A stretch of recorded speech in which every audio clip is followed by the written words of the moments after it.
Hello बच्चों, कैसे हैं आप लोग। लास्ट वीडियो में जो हमने डिस्कस किया था केमिकल रिएक्शन एंड इक्वेशन के बारे में, उसमें हम लोग पहुंच गए हैं।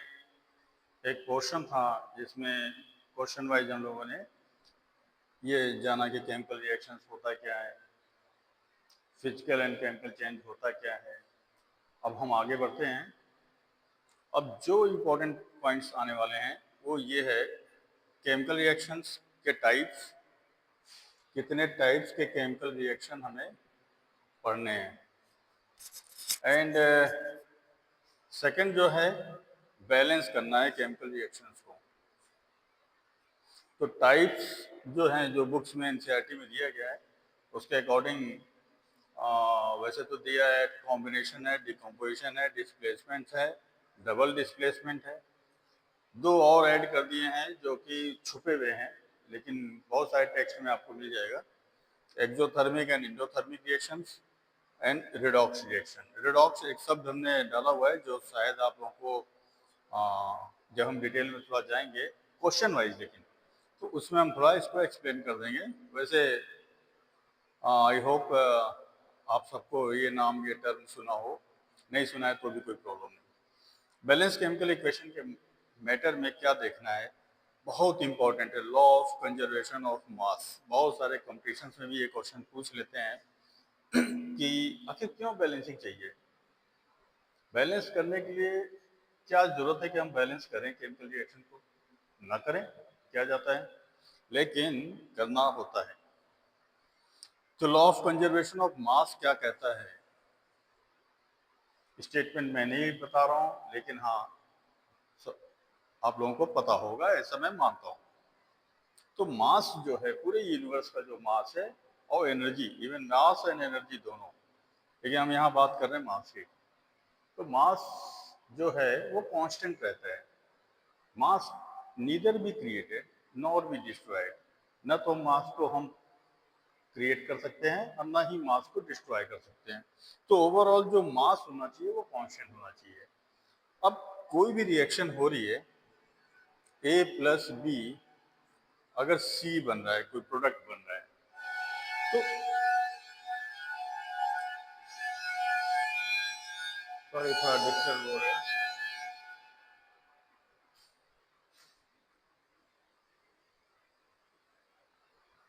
चलिए, थोड़ा डिस्टर्ब होता है तो कोई बात नहीं, ये सब तो प्रॉब्लम बनी रहती है।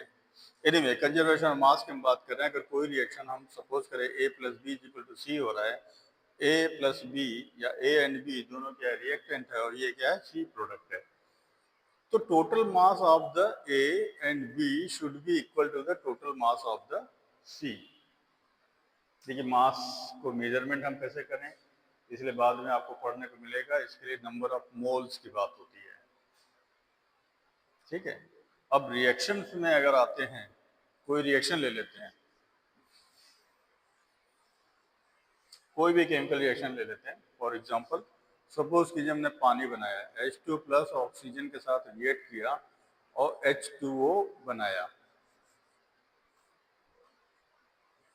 अब इसमें जो एलिमेंट है हाइड्रोजन है, इसमें ऑक्सीजन है, और जो कंपाउंड बना उसमें हाइड्रोजन ऑक्सीजन है। पहली चीज, दोनों तरफ एलिमेंट्स वही हैं, कोई चेंज तो नहीं हुआ। यहाँ भी हाइड्रोजन, यहाँ भी हाइड्रोजन, यहाँ भी ऑक्सीजन, यहाँ भी ऑक्सीजन। पहली चीज तो ये। सेकेंड, नंबर ऑफ हाइड्रोजन कितने एटम्स, यहाँ पे दो हैं, यहाँ पे दो हैं। यहाँ ऑक्सीजन कितना है, दो है, यहाँ ऑक्सीजन एक है। तो इसीलिए हमें बैलेंस की जरूरत पड़ती है कि बैलेंस करें। तो 2 से अगर मल्टीप्लाई कर देंगे तो ऑक्सीजन 2 हो जाएगा, हाइड्रोजन 9 4 हो जाएगा। हाइड्रोजन को बैलेंस करने के लिए हमें 2 से मल्टीप्लाई करना पड़ता है। तो टोटल मास इधर 4 अगर हाइड्रोजन है, यहाँ भी 4 हाइड्रोजन है, यहाँ ऑक्सीजन 2 है, यहाँ ऑक्सीजन 2 है। तो अब जो है law of conservation of mass को ये फॉलो करेगा कि जितना मास हाइड्रोजन का है उतना ही मास हाइड्रोजन का प्रोडक्ट साइड में भी है, जितना मास ऑक्सीजन का रिएक्टेड साइड में है उतना ही मास प्रोडक्ट साइड में है। इसीलिए हमें बैलेंस करना पड़ता है, बिना बैलेंस किए इक्वेशन इनकम्प्लीट मानी जाएगी। तो यहां से रूल क्या निकल के आता है, रूल को समझने से पहले पहले ये स्टेटमेंट आप कर लीजिए number of atoms for each element in the reaction should be constant. इस कंजर्वेशन ऑफ मास का हमने डिफरेंट वे में, डिफरेंट फॉर्म्स में ये स्टेटमेंट लिखा है, यानी कि जितने भी नंबर ऑफ एटम्स हैं, जितने भी एलिमेंट्स इसमें रिएक्शन में पार्टिसिपेट कर रहे हैं, उन सब का number of atom should be constant. अगर यहाँ 4 हाइड्रोजन एटम्स हैं तो प्रोडक्ट साइड में भी 4 हाइड्रोजन होगा। ऑक्सीजन अगर यहाँ पे 2 एटम है तो ऑक्सीजन यहाँ पे टोटल 2 एटम्स होने चाहिए, तभी ये हमें बैलेंस करने की जरूरत पड़ती है। आपसे क्वेश्चन में अगर पूछ ले, ये क्वेश्चन बहुत फेमस है, law of conservation of mass पर बेस्ड होता है। टोटल बैलेंसिंग का जितना भी फंडामेंटल जो भी बैलेंसिंग करनी होती है वो क्यों करनी होती है, क्योंकि total mass of the reaction should be constant, because mass can not be created and nor be destroyed. ठीक है, अब इसको एक रूल के फॉर्म में थोड़ा सा आप चाहो तो इसको ब्लॉक फॉर्म में रख लीजिए, आपको याद भी रहेगा। बैलेंस करने के लिए जो नियम है, नियम ये है कि बेटा पहले ये समझ लो कि जो लेफ्ट हैंड साइड है, LHS अगर हम बोलें इसको RHS बोलें, तो लेफ्ट हैंड साइड में जितने भी एटम्स ऑफ द एलिमेंट्स हैं जो रिएक्शन में पार्टिसिपेट कर रहे हैं, उन्हें रिएक्टेंट्स कहते हैं। बार बार ये सब आएगा इसलिए याद कर लीजिए, उन्हें रिएक्टेंट्स कहते हैं। और जो प्रोड्यूस हो रहा है उसी को प्रोडक्ट कहते हैं। तो यहाँ पे शॉर्ट फॉर्म ले रहे हैं, NR means number of atoms of for each elements of all the elements कह सकते हो, या ईच एलिमेंट्स की बात करें तो नंबर ऑफ जितने एटम्स हैं रिएक्टेंट साइड में उतने ही प्रोडक्ट साइड में वो एटम्स होने चाहिए। मतलब number of atoms at in reactant side, number of atoms in product side, both should be equal. तो ये एक फॉर्मूला टाइप का है, इसको याद कर लीजिए। NR को हम कहेंगे number of atoms in reactant side, NP को बोल रहे हैं number of atoms in product side. ठीक है, तो बैलेंस क्यों करना है?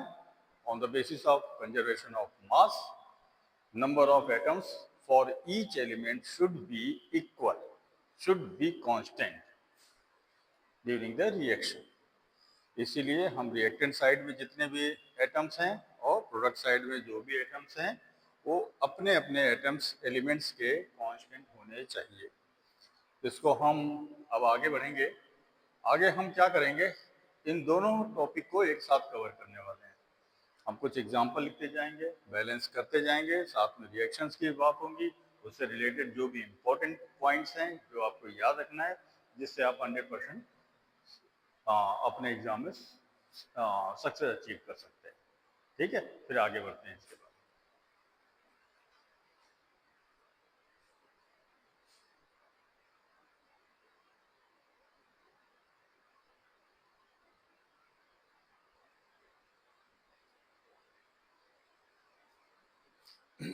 अब ये कुछ रिएक्शंस आपके सामने हैं, ये एक्चुअल में क्वेश्चन वाइज ही है। अब मान के चलिए हम ये क्वेश्चन ही कर रहे हैं, इस सेक्शन में इन क्वेश्चंस के लिए करना क्या है, इसका टॉपिक रहेगा कि बैलेंस करना है, balance and name the type of reactions, type of reactions, जो भी रिएक्शंस है उसके टाइप्स आपको बताने हैं।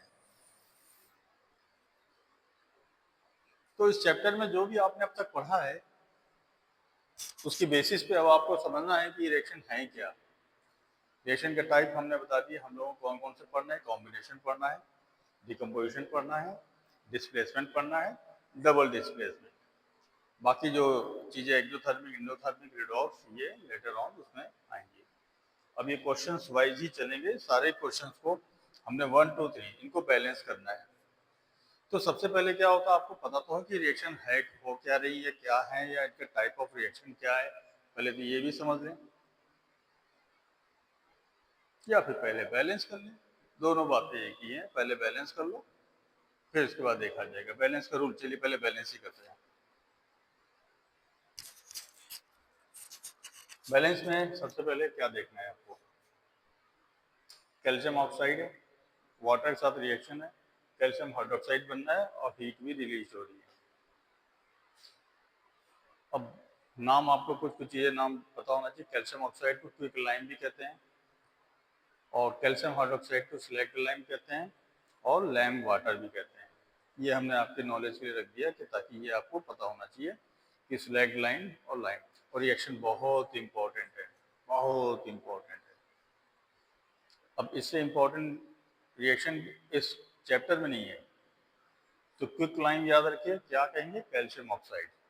स्लैग लाइम किसको बोलेंगे, कैल्शियम हाइड्रोक्साइड, और उसका दूसरा नाम क्या है, लाइम वाटर। ठीक है।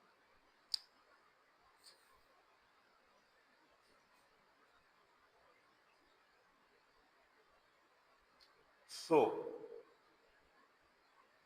सबसे पहले हम लोग इसको स्टार्ट करते हैं बैलेंसिंग पे। इसको मिटा देते हैं, अभी इसकी जरूरत नहीं है। बैलेंस करना शुरू करते हैं। बैलेंस करने का पहला रूल क्या है, कोई भी एक पकड़ लो। इधर क्या है, कैल्शियम, गिनना शुरू करो। कैल्शियम कितने एटम, एक। इधर कितना है, एक एटम। ठीक है, कोई प्रॉब्लम नहीं। आगे बढ़ते हैं। यहाँ कितना है, ऑक्सीजन एक, यहाँ पे टोटल एक, दो। यहाँ ऑक्सीजन कितना है, दो, कंप्लीट। हाइड्रोजन कितना है, दो। हाइड्रोजन कितना है, दो, कंप्लीट। तो रिएक्शन ये बैलेंस्ड है, इसमें कुछ नहीं करना है, बहुत आसान। फिर इस पे आते हैं, पहले फटाफट बैलेंस ही कर लेते हैं। ये क्या है, हाइड्रोजन रिएक्शन करता है क्लोरीन के साथ, बनाता है hydrogen chloride gas. Hydrogen chloride gas, इसका नाम आपको पता होना चाहिए, हाइड्रोजन क्लोराइड ये बनाता है। स्टेट अगर देखेंगे तो ये गैस है, ये भी गैस है, ये भी गैस है, तो हाइड्रोजन क्लोराइड बनता है। अब देखते हैं, हाइड्रोजन यहाँ कितना है, दो। यहाँ कितना है, एक। तो दो से मल्टीप्लाई कर दीजिए, बैलेंस हो गया। क्लोरीन कितनी, दो। अब क्लोरीन कितना, दो। Reaction balance. इसमें आते हैं हाइड्रोजन नाइट्रोजन रिएक्ट करते हैं, बनाते हैं अमोनिया। इसका नाम है अमोनिया। ठीक है।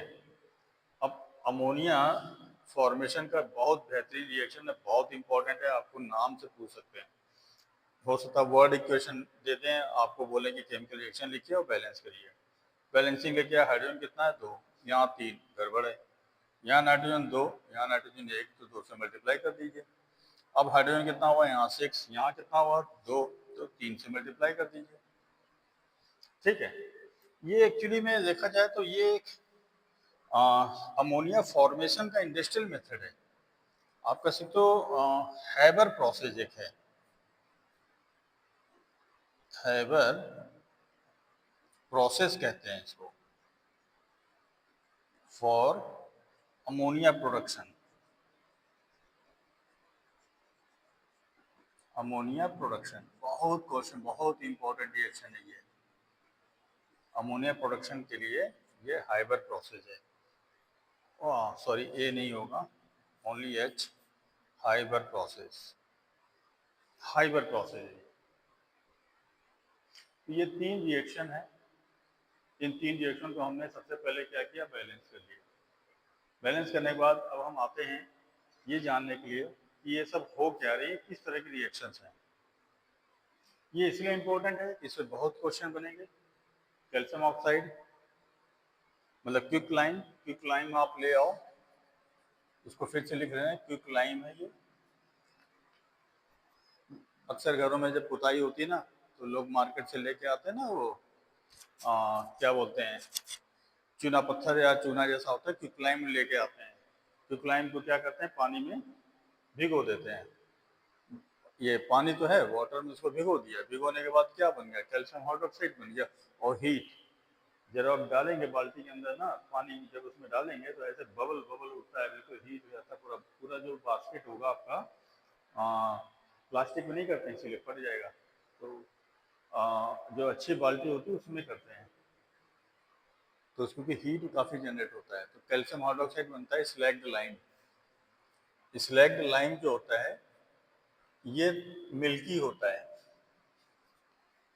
ये याद रखना, ये मिल्की अपीयरेंस होता है। दूध जैसा है, पी मत जाइएगा, पीना नहीं है इसको। मिल्की अपीयरेंस है, घर में पुताई करना हो ना तो इस चूने को लाते हैं, पानी में डालते हैं और ये मिल्की अपीयरेंस आ जाता है और ये रिएक्शन और फिर दीवार में पोत देते हैं। अब क्वेश्चन इसके आगे बढ़ता ही है, इसके आगे क्वेश्चन इस पे आता है कि दीवार में जो हमने पुताई की, दीवार में किसकी पुताई की, इसकी पुताई की, कैल्शियम हाइड्रोक्साइड की। क्या है वो? स्लैग लाइन, दूध जैसा, मिल्की अपीयरेंस है।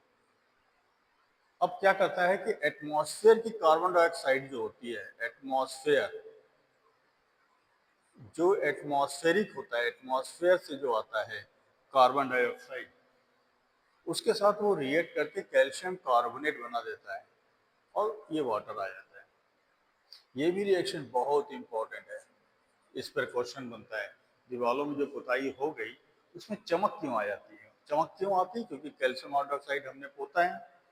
एटमॉस्फेरिक गैसेज में कार्बन डाइऑक्साइड भी है। अभी कार्बन डाइऑक्साइड उस स्लैग लाइन या मिल्की अपीयरेंस वाला जो स्लैग लाइन में कैल्शियम हाइड्रोक्साइड है उससे रिएक्ट करके कैल्शियम कार्बोनेट बनाता है, जिसका अपीयरेंस शाइनी होता है। Shiny appearance on wall after white wall. पुताई कर लेते हैं तो वो चमकीला थोड़ा सा हो जाता है। ये क्वेश्चन बहुत इंपॉर्टेंट, एक्सपेरिमेंटल क्वेश्चन भी आ सकता है, 3 नंबर का क्वेश्चन इस पे ही आ जाएगा, इसी 2 इक्वेशन पे ही सारा काम है। तो ये 2 केमिकल रिएक्शन बहुत इंपॉर्टेंट है, इनको भी बैलेंस कर लेते हैं। इधर कैल्शियम कितना है? 1, यहाँ 1, यहाँ ऑक्सीजन कितना? 2, यहाँ ऑक्सीजन कितना है? बहुत सारे हैं, देखा जाएगा फिर। हाइड्रोजन कितना है? 2, यहाँ हाइड्रोजन कितना है? 2, ये तो चलो ठीक है। इधर कार्बन कितना है? 1, यहाँ 1 है, चलो ये ठीक है। सारा मामला फंस रहा ऑक्सीजन पे, ठीक है। तो इसको अब बैलेंस करने के लिए क्या कर सकते हैं? तो कैल्शियम को अगर हम 2 कर देंगे तो अब ये हाइड्रोजन 4 हो जाएगा, ठीक है, और इधर 6। तो कुछ इस तरह का हमें हिट एंड ट्रायल करना होता है। तो इस रिएक्शन को बैलेंस करते हैं। चलिए बैलेंस कर लिया जाए। बैलेंस करने के लिए बहुत ज़रूरी है कि आपको कंजर्वेशन ऑफ मास आपको इस पे रखना है, ठीक है। तो अब किया जाए, सॉरी इसको मिटाते हैं पहले। तो ये क्वेश्चन समझ में आ जाएगा कि calcium hydroxide atmospheric carbon dioxide के साथ रिएक्ट करके शाइनी अपीयरेंस शो करता है on the wall of the room या जहाँ भी किया हमने after the white wash, because due to the formation of calcium carbonate. Calcium carbonate को कहते हैं लाइम स्टोन। और एक चीज़ और याद रखिएगा भाई, ये इनसॉल्युबल होता है, इसे लिखेंगे इनसॉल्युबल कैल्शियम कार्बोनेट प्रोड्यूस होता है। ये इंपॉर्टेंट लाइन होगी इसके लिए। अभी कुछ क्वेश्चन आएगा तो उसमें क्वेश्चन में फिर से ही आएगा। अब इसको बैलेंस करते हैं, इसको मिटाओ भाई। हाँ, बैलेंस करने के लिए अब क्या करना है? देखो बहुत सारा प्रॉब्लम आ रहा है ऑक्सीजन पे। ऑक्सीजन को हमें इवन नंबर बनाना है, जो ऑड नंबर उसको इवन पे करना पड़ेगा। तो ऑक्सीजन यहाँ 2, यहाँ 2, 4, यहाँ कितना? 3, 1, 4, कंप्लीट है भाई, कुछ करने नहीं। तो फिर से चेक कर लेते हैं, शायद कहीं गलती थी। चलो भाई, calcium 1, 1 complete. Oxygen 2 + 2 4, oxygen 3 + 1 4 complete. Hydrogen 2, hydrogen 2, कुछ करने नहीं था, बेकार में मिटा दिया। कोई बात नहीं। तो ऐसे आते हैं रिएक्शन। कभी कभी रिएक्शन आपको लगता है कि नहीं इसमें कुछ कठिन है, इसमें कुछ करना होगा। कुछ नहीं करना होता है, जस्ट काउंट एवरी एटम्स, सब एटम्स को काउंट करिए, रिएक्शन बैलेंस है। लेकिन ये रिएक्शन बहुत इंपॉर्टेंट है, बहुत बहुत बहुत। मैं बार बार कह रहा हूँ, इन दोनों रिएक्शन को अच्छे से समझ लीजिएगा, ठीक है। अब बात करते हैं कि रिएक्शन का नेचर क्या है, क्या समझ में आ रहा है? इन सभी रिएक्शन में एक खास बात निकल के आ रही है। रिएक्टेंट तो कई सारे हैं। यहाँ रिएक्टेंट कितना है? कैल्शियम ऑक्साइड भी है, वाटर भी है, 2 रिएक्टेंट है। प्रोडक्ट क्या है? 1। यहाँ रिएक्टेंट कितने हैं? हाइड्रोजन, क्लोरीन, यहाँ 2 रिएक्टेंट, यहाँ भी रिएक्टेंट 2 है। प्रोडक्ट क्या है? 1, 1, 1, 1, 1। यही इंपॉर्टेंट है, मेन रिएक्टेंट, प्रोडक्ट 1। तो वो रिएक्शन क्या कहलाता है? Combination reaction. तो ये पहचान, टाइप ऑफ रिएक्शन, नेचर क्या निकल के आया? कॉम्बिनेशन रिएक्शन, कॉम्बिनेशन रिएक्शन, तो कॉम्बिनेशन रिएक्शन पहचानना है आपको। रिएक्शन दे दिया जाएगा, कॉम्बिनेशन रिएक्शन आपको पहचान लेना है। कैसे पहचान लेंगे कि single product molecule is formed from one or more reactant molecules, more reactants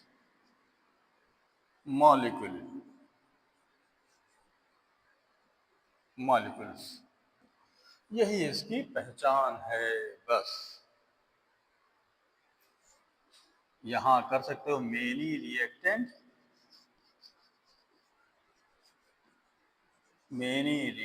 single product,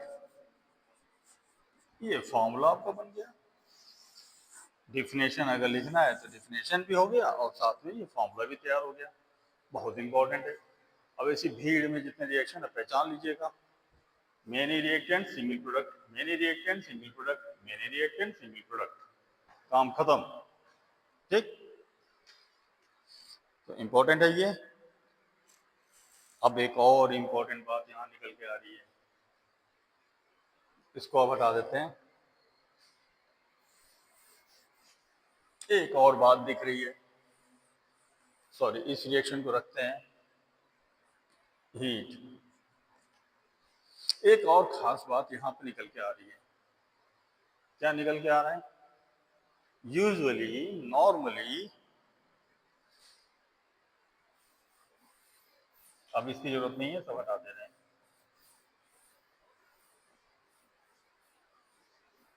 हाँ, कॉम्बिनेशन रिएक्शन में जो एक और पॉइंट ऐड कर ले रहे हैं, थोड़ा इंपॉर्टेंट है। ये पहला पॉइंट मान लीजिए, फर्स्ट ये पूरा हो गया। अब सेकंड पॉइंट यहां बात करते हैं, थोड़ा इस रिएक्शन को देखते हैं। मेनी रिएक्टेंट सिंगल प्रोडक्ट, ये तो बन रहा है। Usually the nature of reaction is, the nature of, इतनी कहानी क्यों बोल रहा हूं मैं, इतनी कहानी की जरूरत नहीं है। यूजुअली एक्सोथर्मिक इन नेचर, इसीलिए वो लिख दिया था रिएक्शन में कि एक्सोथर्मिक भी आपको पता होना चाहिए। थर्मिक, बस यूजुअली एक्सोथर्मिक इन नेचर लिख लो, नहीं तो आप लोग रोने लगोगे। नेचर, ठीक है। अब एक्सोथर्मिक की पहचान क्या है? एक्सोथर्मिक किसे कहते हैं? अभी यहां से एक्सोथर्मिक समझेंगे, बाद में आ जाएगा, इसलिए साथ साथ बता दें। एक्सोथर्मिक क्या होता है, नोट की तरह इसको समझिए। थोड़ी सी इसमें और बात होगी, बल्कि हम अब इसको मिटा दे रहे हैं। इसीलिए इस चैप्टर में क्या है ना, कहाँ कहाँ घूमना पड़ सकता है। तो तरीका यही है कि आप क्वेश्चन वाइज चलिए। रिएक्शन को बैलेंस किया, बैलेंस करके नेचर ऑफ रिएक्शन के बारे में पता कर लिया। कॉम्बिनेशन रिएक्शन की पहचान क्या है? बहुत सारे रिएक्टेंट होना चाहिए, एक प्रोडक्ट होना चाहिए। फिर नॉर्मली ये नेचर क्या है? एक्सोथर्मिक। एक्सोथर्मिक का मतलब क्या हुआ, यहीं पे लिख लीजिए। एक्सोथर्मिक का मतलब क्या हुआ? एक्सोथर्मिक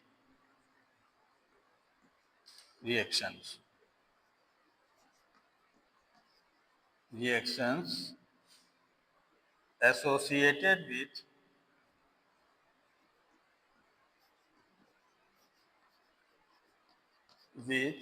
बहुत आसान है, हीट रिलीज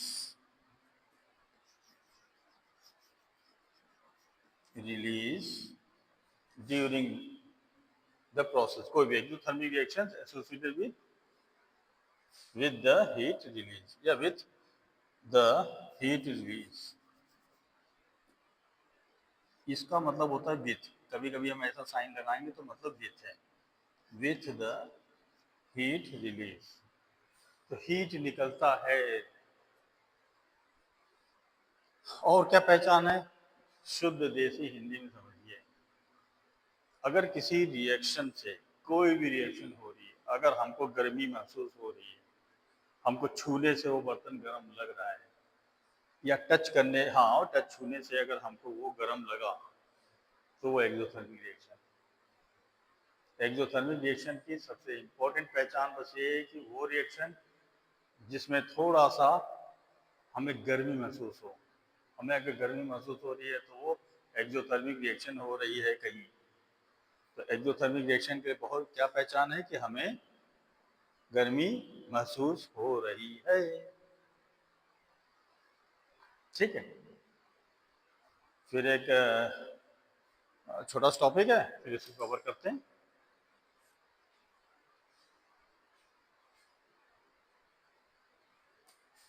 तो एक्सोथर्मिक रिएक्शन में गर्मी महसूस होना चाहिए। गर्मी नहीं लगी तो समझ लो वो एक्सोथर्मिक रिएक्शन नहीं है। अब बात करते हैं कुछ एक्सोथर्मिक रिएक्शंस की, जो एग्जांपल्स है, बहुत इंपॉर्टेंट है। क्वेश्चंस बनते हैं 1 मार्क्स के। देखिए, पहला है रिस्पिरेशन। रेस्पिरेशन आगे जाके लाइफ प्रोसेस में भी आएगा। रेस्पिरेशन आप समझते हैं। रेस्पिरेशन में क्या होता है वो समझ लीजिए। ऑक्सीडेशन हो रहा है किसका? ग्लूकोज का। ये क्या है? ग्लूकोज। कहाँ से है? जो खाना हमने खाया, रोटी खाई, चावल खाया, उससे हमको मिला ग्लूकोज। सेल में जाके वहाँ ऑक्सीजन, कहाँ ब्रीदिंग से ऑक्सीजन पहुंचा, कहाँ सेल में, वहाँ ऑक्सीजन मिल गया। अब ये एक तरह का रिएक्शन हुआ। अब ये रिएक्शन होने के बाद क्या हुआ? विस्फोट, हीट रिलीज होती है, ये एनर्जी रिलीज हो रही है, हीट के फॉर्म में होता है। कभी कभी खाने के बाद आपको महसूस होगा गर्मी महसूस हो रही है। क्यों गर्मी महसूस हो रही है? क्यों? क्योंकि रिएक्शन स्टार्ट, उसमें बनता है कार्बन डाइऑक्साइड एंड वाटर।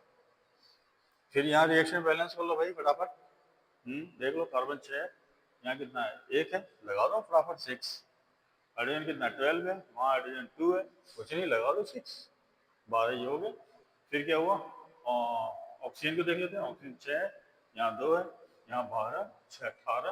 अरे 18 है तो फिर इसको 6 से मल्टीप्लाई कर दो, 12 भी हो गया, प्लस 6 18, कंप्लीट। तो रिएक्शन भी बैलेंस करने की प्रैक्टिस अच्छे से कर लीजिए, बहुत ज़रूरी है। फिर उसके बाद सेकंड पे आते हैं, जितने भी कंबशन रिएक्शंस हैं। कंबशन रिएक्शन की खास बात क्या है? ऑक्सीजन से रिएक्शन। कंबशन जब भी बात करें, ऑक्सीजन से रिएक्शन, मतलब बर्निंग, या कुछ जला रहा है या ऑक्सीजन से रिएक्शन करा रहा है, वो सब का सब क्या है? एक्सोथर्मिक है। मतलब यहाँ पे हीट रिलीज होगा, यही लिख लो तो प्लस हीट। कुछ जलेगा तो हम तापेंगे ना, गर्मी महसूस होगी, एक्सोथर्मिक हो गया। और इसे मीथेन, ये रिएक्शन है मीथेन। मीथेन को जब बर्न करते हैं तो कार्बन डाइऑक्साइड वाटर बनता है और हीट रिलीज हो रही है। Heat in the form of light, light चमकता भी है, ठीक है, और हीट है ये।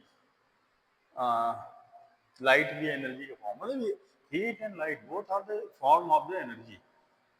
अब मीथेन को नेचुरल गैस कहते हैं, ये भी क्वेश्चन है। ये क्वेश्चन सीबीएसई के नहीं, जनरल अगर किसी कॉम्पिटिशन में जाएंगे वहाँ ये सारे क्वेश्चन बन जाते हैं। तो ये हो गया नेचुरल गैस है, मीथेन को कहते हैं।